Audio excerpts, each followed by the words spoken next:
মুক্তির মন্দির সোপানতলে কত প্রাণ হলো বলিদান, লেখা আছে অশ্রু জলে। মুক্তির মন্দির সোপানতলে কত প্রাণ হলো বলিদান, লেখা আছে অশ্রু জলে। কত বিপ্লবী বন্ধু রক্তে রাঙা, বন্দিশালার ওই শিকল ভাঙা, তারা কি ফিরিবে আজ সুপ্রভাতে? কত তরুণ অরুণ গেছে অস্ত চলে।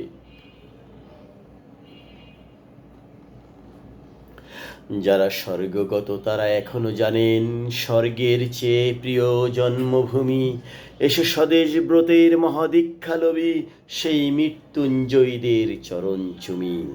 যারা জীর্ণ জাতির বুকে জাগালো আশা, মৌন মলিন মুখে জাগালো ভাষা। আজি রক্ত কমলে গাথা মাল্যখানি, বিজয় লক্ষ্মী দেবে তাদেরই গলে। মুক্তির মন্দির সোপানতলে কত প্রাণ হলো বলিদান, লেখা আছে অশ্রু জলে। আমরা আলোচনা করছিলাম দেশের সূর্য সন্তানদের নিয়ে, যারা দেশ নিয়ে ভাবেন, দেশের জন্য কাজ করেন, দেশের জন্য জীবন দান করেন। যুগে যুগে সারা পৃথিবীতে এইসব সূর্য সন্তানরা তাদের জীবন বলিদান করে যান। ঠিক সেই অনুভূতিটা এখানে কবি মোহিনী চৌধুরী তুলে ধরেছেন। মুক্তির মন্দির সোপানতলে কত প্রাণ হলো বলিদান, এই গীতি কবিতার মাধ্যমে। আমরা মূলত এখানে আলোচনা করব সিরাজ শিকদার সম্পর্কে। আপনারা যারা রাজনীতি সচেতন তারা কম বেশি সিরাজ শিকদার সম্পর্কে জানেন। আমরা এখানে খুব বেশি আলোচনা করব না, একেবারে বেসিক কয়েকটা কথা আলোচনা করতে চাই।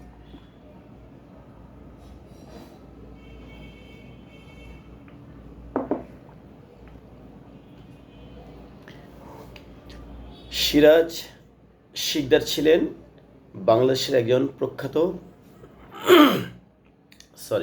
প্রখ্যাত কমিউনিস্ট বিপ্লবী নেতা এবং পূর্ব বাংলার সর্বহারা পার্টির প্রতিষ্ঠাতা। 1971 সালে মুক্তিযুদ্ধে অংশ নেওয়া এবং স্বাধীনতার পর তৎকালীন সরকারের বিরুদ্ধে সশস্ত্র আন্দোলন গড়ে তোলার জন্য তিনি বাংলাদেশের রাজনৈতিক ইতিহাসে অত্যন্ত আলোচিত ও বিতর্কিত একটি চরিত্র। কেন তিনি আলোচিত? তিনি একজন বিপ্লবী কমিউনিস্ট নেতা ছিলেন এবং স্বাধীনতা পূর্ব পাকিস্তানে, অখণ্ড পাকিস্তানে তিনি পাকিস্তানের বিরুদ্ধে দাঁড়িয়ে যুদ্ধ করেছেন। তিনি শোষিত নির্যাতিত মানুষের পক্ষে কথা বলেছেন, সাধারণ মানুষের কথা বলেছেন। শুধু সাধারণ মানুষের জন্য তিনি কথা বলেননি, বরং তিনি সশস্ত্র অর্থাৎ অস্ত্র হাতে নিয়ে বিপ্লবে ঝাঁপিয়ে পড়েছেন। আমরা তরুণ প্রজন্ম, বিশেষ করে বর্তমান প্রজন্ম সিরাজ শিকদার সম্পর্কে খুব বেশি একটা জানেন না। কেন আমাদের সিরাজ শিকদার সম্পর্কে জানা দরকার? কারণ হচ্ছে, যুগে যুগে যে বিপ্লব সংগঠিত হয় সেখানে সিরাজ শিকদারের মতো বিপ্লবীরা তারা ট্রেডিশনাল যে রাজনীতি, এই রাজনীতি করেন না। তারা এমন কিছু রাজনীতি করেন, এমন কিছু কার্যক্রম করেন যেটা গতানুগতিক রাজনীতির সাথে মেলে না। আর তাই যুদ্ধ পরবর্তীতে বাংলাদেশ স্বাধীন হওয়ার পর যে সিরাজ শিকদার ছিল পাকিস্তানের জম, সেই সিরাজ শিকদার যখন বাংলাদেশ স্বাধীন হয়, মানুষ তথাকথিত স্বাধীনতার সুফল থেকে বঞ্চিত হয়। দারিদ্র্য, অভাব, বৈষম্য,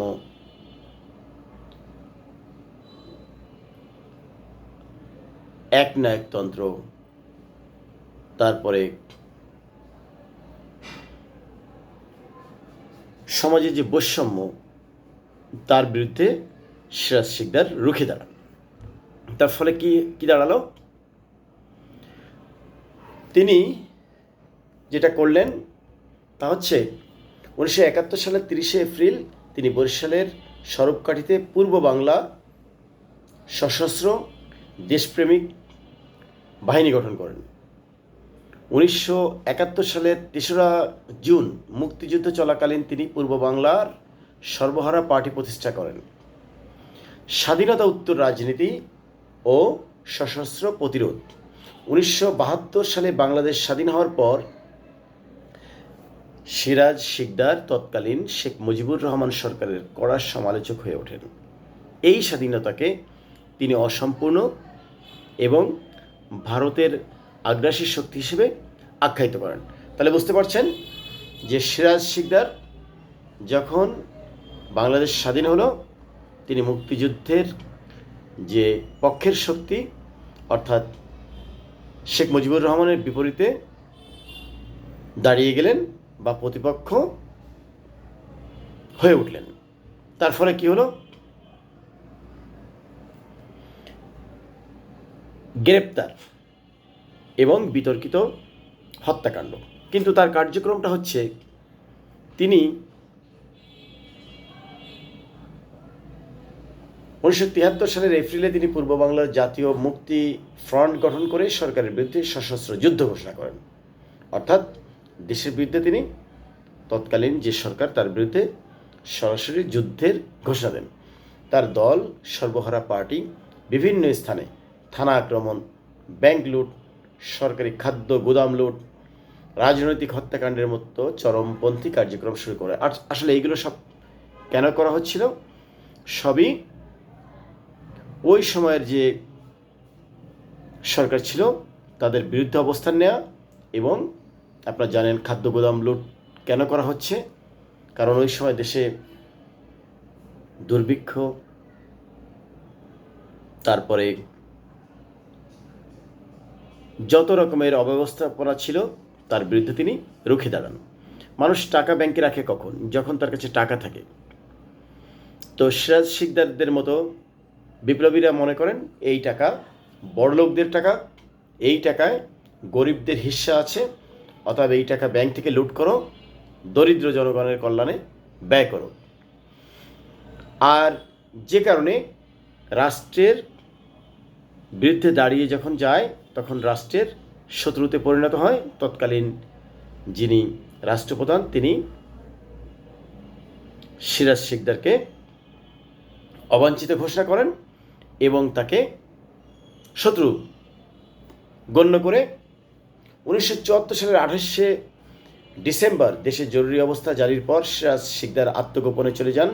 পরবর্তীতে 1975 সালের 1 জানুয়ারি চট্টগ্রামের হালিশহর বা নিউ মার্কেট এলাকা থেকে সরকারি গোয়েন্দা সংস্থা তাকে গ্রেপ্তার করে এবং ওই দিনই বিমানে করে ঢাকায় আনা হয়। 1975 সালের 2রা জানুয়ারি রাতে পুলিশ হেফাজতে থাকা অবস্থায় সাভারের রক্ষী বাহিনীর ক্যাম্পে বা রমনা রেস কোর্স ময়দানের কাছাকাছি কোনো এক নির্জন স্থানে গুলি করে তাকে হত্যা করা হয়। মূলত এই হত্যাকাণ্ডের মাধ্যমে বাংলাদেশে প্রথম ক্রসফায়ার যুগের শুরু হয় এবং একজন বিপ্লবীকে দেশের মানুষকে ভালোবাসার কারণে মৃত্যুবরণ করতে হয়। ঠিক তার পরপরই শেখ মুজিবুর রহমান তিনি জাতীয় সংসদে দাঁড়িয়ে খুব গর্বের স্বরে বলেছিলেন যে কোথায় আজ সিরাজ শিকদার। এটা একটা মাইল ফলক সংলাপ, যারা রাজনীতি করেন তারা জানেন। অর্থাৎ সিরাজ শিকদারকে যে ক্রস ফায়ারে দেওয়া হয়েছে বা তাকে মেরে ফেলা হয়েছে বা নির্মূল করা হয়েছে, তার দাম্ভিক স্বীকারোক্তি ছিল। কোথায় আজ সিরাজ শিকদার? একটা বিপ্লবের সমাপ্তি হয়, দেশে গণতন্ত্রের অগ্রযাত্রায় সিরাজ শিকদারকে থামিয়ে দেওয়া হয়। বাংলাদেশের প্রেক্ষাপটে যখনই কোনো স্বৈরাচার মাথাচাড়া দিয়ে ওঠে, গণতন্ত্রের অগ্রযাত্রা ব্যাহত হয়, তখনই যুগে যুগে সিরাজ শিকদার আলোচনার কেন্দ্রবিন্দুতে পরিণত হয়। আর তাই আমাদেরকে সিরাজ শিকদারকে জানতে হবে, বুঝতে হবে তার মতাদর্শ, তার বিপ্লবী কার্যক্রমের যে উদ্দেশ্য, একথা মনে রাখা দরকার তরুণ প্রজন্মকে।